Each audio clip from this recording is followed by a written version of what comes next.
সালা বৃষ্টি দেয় কত সুন্দর করে মাছ ধরছে আমার চাচাতো ভাই, বড়শি দিয়ে অনেক সুন্দর গ্রামীণ এই যে মাছ ধরতেছে।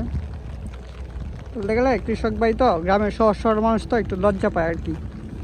দেখাইতেছি কতগুলা মাছ মারছে, দেখি গিয়ে তার আগে কতগুলা কয়টা বসি হচ্ছে পায়ে। ভাই কি মাছ উঠে ভাই? এই কথা বলে না, ধরেন এটা একটু, এই যে ধরেন স্ট্যান্ডা একটার ধরেন, একটা আইডি যাইব গা ভাই, কষ্টের বলতে মানে আড়াইল বার একটা স্ট্যান্ড ধরুন, এই যে হিটা ধরো হ এই দিক দিয়ে ভাই সব এক ভিতরে।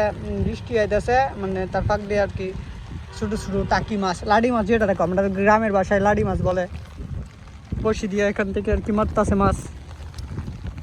দেখা যাক ভাই, পুরা ভিজে গেছে গা মাছ ধরতে ধরতে।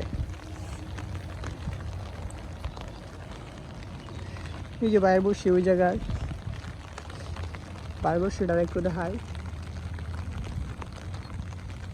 এই যে একটু একটু বাসতে আসছে ধান খেতে সিফাত, ধান গাছের সিফাত আর কি খাইতেছে এমনি আর কি করানো যাইতেছে।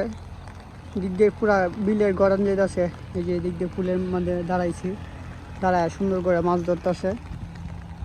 এই মাছের আদার হইতেছে এইসব, এই যে অনেক সুন্দর জির যেটা কয় জির, এই জির লাড়ি মাছের অনেক প্রিয় একটা খাবার, এগুলো দিয়ে মারতেছে ভাই মাছ। বৃষ্টি হইতেছে টিপ টিপ বৃষ্টি, ধান খেতে সিপার মধ্যে মানে মাছ এভাবেই খাই তো অনেকক্ষণ পরে পরে ধরে, যার কারণে মাছ দেখানো সম্ভব না। তবে এই যে মাছ যে বাইরে ধরছে এগুলা দেখাইছে আর কি, বুঝছেন। আসলে মাছ মারার দৃশ্য অনেক আনন্দর, এবং যে মারে তারও অনেক ভালো লাগে।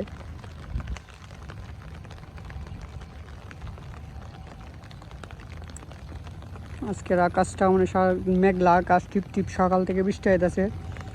বাড়ির বৈশা তাহার তো ভালো লাগতেছে না, যার কারণে বাইরে আয় বলছে মাছ ধরতো, পুরা ভিজে গেছে গা। মাছ মারার কতটুকু নিশা থাকলে এরকম ভাবে আয়সা পড়ে মাছ ধরার জন্য।